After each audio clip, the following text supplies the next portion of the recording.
desain yang di dalamnya ada rule. Kalau kita lihat dari contoh flowchart sederhana ini, dianggap sebagai aktivitas sak per sak oleh YouTube, sehingga dianggap sebagai spam. Para pejuang muda, khususnya Anda rekan sesama YouTuber pemula, video kali ini merupakan request dari beberapa rekan mahasiswa yang juga menjadi seorang YouTuber menanyakan, bagaimana cara menganalisa case penelitian terkait sak per sak di YouTube? Mengapa jumlah subscriber hilang atau berkurang? Apakah karena sak per sak itu dilarang? Apa penyebabnya dan apa solusinya? Nah, sak per sak ini sebenarnya sudah banyak dibahas oleh YouTuber lainnya berdasarkan pengalaman mereka, experience mereka, dan lain sebagainya. Yang menjadi fokus analisa saya adalah fenomena sak per sak ditinjau dari sudut pandang sains analisis, analisa ilmiah berdasarkan algoritma, flowchart, data processing, dan lain sebagainya. Nah, dalam laman bantuan YouTube, YouTube melarang pengguna untuk melakukan aktivitas sak per sak. Kenapa dilarang? Mari kita analisa. Apa itu sak per sak? Sak per sak adalah aktivitas saling subscribe sesama YouTuber agar subscriber mereka bertambah.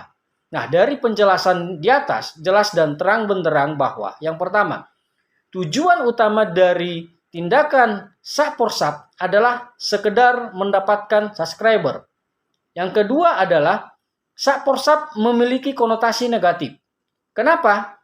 Karena ada unsur prasyarat, ada unsur keharusan di dalamnya. Sak per sak berarti harus sak dulu untuk mendapatkan sak balik. Nah, dari pengertian di atas, jelas bahwa sak per sak itu dilarang atau tidak diperbolehkan oleh YouTube. Lalu bagaimana?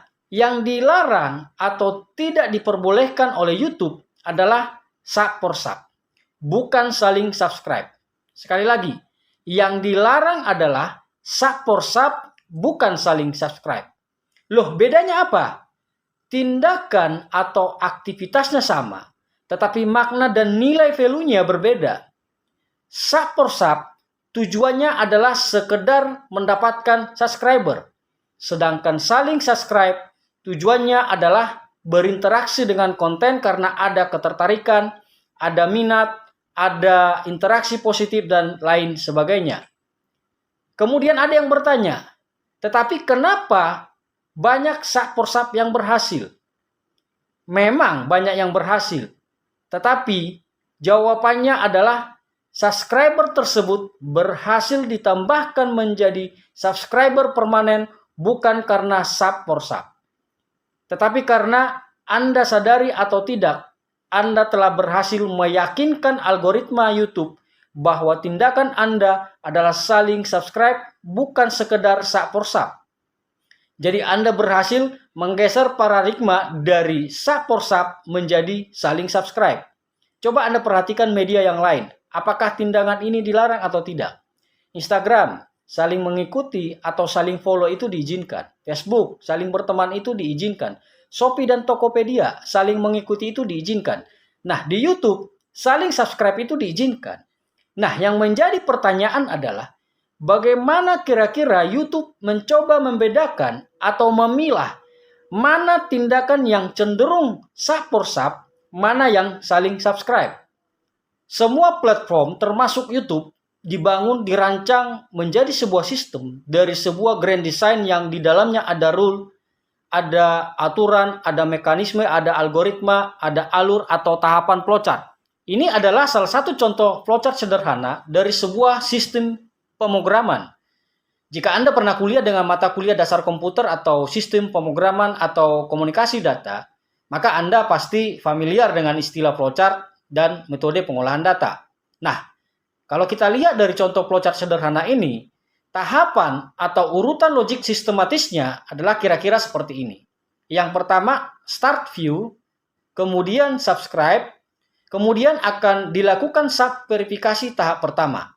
Nah, di sub verifikasi tahap pertama inilah digunakan algoritma. Kalau lolos atau yes, maka subscriber tersebut akan ditambahkan ke dashboard YouTube Anda. Kalau tidak lolos atau no, maka sub tersebut akan langsung dianggap spam. Nah, setelah masuk ke sub verifikasi tahap kedua, maka akan diverifikasi kembali dengan algoritma. Kalau lolos atau yes, maka akan menjadi subscriber permanen di dashboard YouTube Anda. Kalau tidak lolos atau no, maka akan dianggap spam oleh YouTube. Dan jumlah subscriber yang tadi sudah sempat ditambahkan akan dikurangi atau hilang.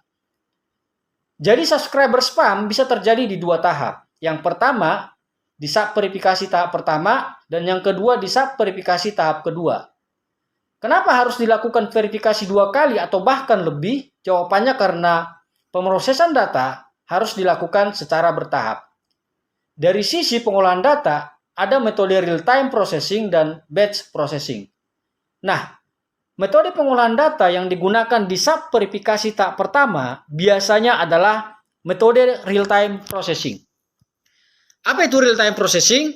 Real-time processing adalah metode pengolahan data yang memiliki respon yang sangat cepat dalam melakukan perhitungan untuk mendapatkan output dalam waktu yang relatif sama. Maksudnya bagaimana? Maksudnya seperti ini.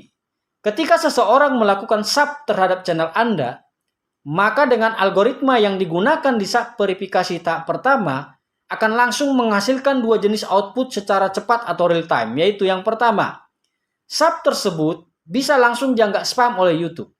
Kenapa? Karena sama sekali tidak memenuhi algoritma sub verifikasi tahap pertama, sehingga tidak dimasukkan dalam perhitungan penambahan subscriber di channel Anda. Jadi kalau ada orang yang mengaku sudah melakukan sub, tapi sama sekali tidak muncul penambahan di subscriber Anda, maka itu adalah karena sub tersebut dari awal sudah langsung dianggap spam oleh YouTube, karena sama sekali tidak memenuhi algoritma sub verifikasi. Nah, kalau yang pertama tadi adalah sub tersebut langsung dianggap spam, maka yang kedua adalah sub tersebut lolos dari algoritma sub verifikasi tahap pertama, sehingga secara cepat atau real time akan ditambahkan menjadi subscriber di dashboard channel YouTube Anda saat itu juga. Jadi kalau ada orang yang mengaku sudah melakukan sub dan Anda melihat ada update penambahan subscriber di dashboard YouTube Anda, maka itu berarti sub tersebut lolos verifikasi tahap pertama dengan metode real-time processing. Jadi kalau ada YouTuber yang mengatakan kalau semua sub yang berasal dari eksternal seperti WA dan Facebook langsung dianggap spam, maka itu adalah tidak benar. Faktanya adalah yang pertama, ada sub yang langsung dianggap spam. Yang kedua, ada sub yang untuk sementara dianggap lolos. Kenapa sementara? Karena itu tadi. Karena proses yang dilakukan baru proses tahap pertama, yaitu sub verifikasi dengan metode real-time processing. Nah, di tahap real-time processing, kemungkinan besar tindakan like, komen, lonceng tidak dimasukkan ke dalam algoritma sub verifikasi tahap pertama. Kenapa? Karena sub verifikasi tahap pertama sifatnya real time, sangat cepat, hitungan sepersekian detik. Sementara like, komen, lonceng sifatnya sangat random dan variatif. Ada yang melakukan di menit ketiga, ada yang di menit kelima, ada yang di akhir video, dan bahkan ada yang tidak melakukannya sama sekali. Karena sangat variatif, hampir tidak mungkin dimasukkan ke dalam sub verifikasi tahap pertama dengan metode real-time processing. Itulah sebabnya ada sub verifikasi tahap kedua dengan metode batch processing. Nah, di sub verifikasi tahap kedua inilah subscriber yang sudah ditambahkan tadi bisa berkurang atau hilang. Di tahap inilah para YouTuber sering mengalami jumlah subscriber berkurang atau hilang karena di sub verifikasi tahap kedua inilah durasi tonton, sub per sub, like, komen, lonceng diverifikasi dengan bantuan algoritma. Apa itu pengolahan data batch processing? Batch processing adalah suatu model pengolahan data dengan menghimpun data terlebih dahulu, kemudian data tersebut diatur pengelompokannya yang disebut dengan batch. Nah, tiap batch ditandai dengan identitas dan informasi tertentu, misalkan durasi tonton, berapa detik, berapa menit, atau berapa persen durasi tonton Anda. Kemudian sak balik. Apakah terdeteksi ada aktivitas sak balik atau tidak? Kalau terdeteksi sak balik, maka akan diproses dan diverifikasi. Apakah indikasinya cenderung sak per sub atau saling subscribe? Algoritmanya pun pasti berbeda. Algoritma untuk sub yang terdeteksi ada tindakan sak balik akan lebih banyak rule dan prasyarat dibandingkan dengan sub yang tidak ada tindakan sub balik. Kemudian sumber aktivitas juga akan diinformasikan apakah berasal dari penelusuran YouTube atau dari eksternal dan lain sebagainya. Kalau dari eksternal, maka akan diverifikasi urutan logik yang Anda lakukan apakah logis atau tidak dan lain sebagainya. Maka selanjutnya akan diproses dengan bantuan algoritma yang digunakan. Nah, disinilah diperhitungkan dan diputuskan apakah sub tersebut memenuhi kriteria atau tidak. Kalau yes, maka subscriber sementara tadi akan menjadi subscriber permanen di dashboard YouTube Anda. Kalau no, maka akan dianggap spam oleh YouTube dan sub tersebut akan dikurangi atau dihilangkan dari subscriber YouTube Anda sebelumnya. Jadi kalau ada orang yang mengaku sudah melakukan sub balik dan terlihat ada penambahan subscriber di dashboard YouTube Anda, tetapi beberapa waktu kemudian hilang atau berkurang, maka itu artinya aktivitas sub tersebut masih dianggap sebagai aktivitas sub per sub oleh YouTube, sehingga dianggap sebagai spam. Jadi kalau ada tudingan tidak amanah, kecurigaan unsub kembali 1 jam, 2 jam, atau setelah ditinggal tidur hilang atau berkurang, maka itu sebenarnya adalah hasil sub verifikasi tahap kedua dengan metode batch processing.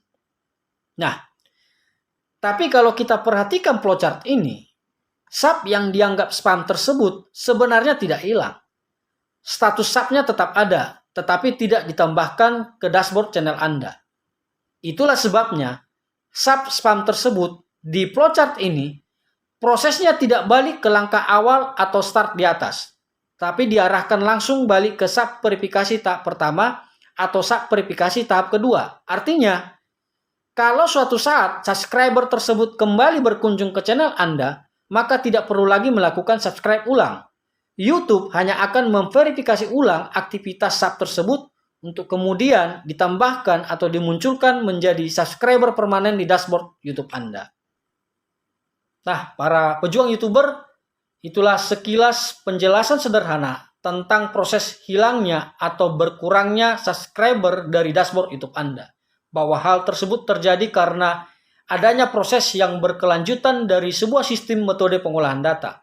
Nah, di video selanjutnya, saya akan bahas lebih detail dari sudut pandang analisis. Yang pertama, kemungkinan algoritma yang digunakan di sub verifikasi tahap pertama dan tahap kedua.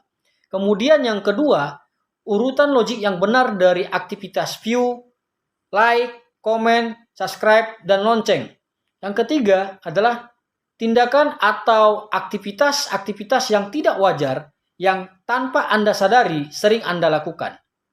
Nah, harus kita akui bahwa sistem YouTube sebenarnya sangat canggih. YouTube bisa memonitor semua tindakan dan aktivitas kita, baik internal maupun eksternal. Yang bisa kita lakukan adalah meminimize atau mengurangi tindakan atau aktivitas yang salah, sehingga membuka peluang yang makin besar untuk Anda sukses di YouTube. Mohon bantuan rekan para YouTuber untuk like dan subscribe. Semoga Anda diberi kemudahan dan kelancaran dalam membangun channel YouTube Anda agar berkembang dan bisa termonetisasi. Sampai ketemu di video selanjutnya. Terima kasih. Salam sukses para pejuang muda.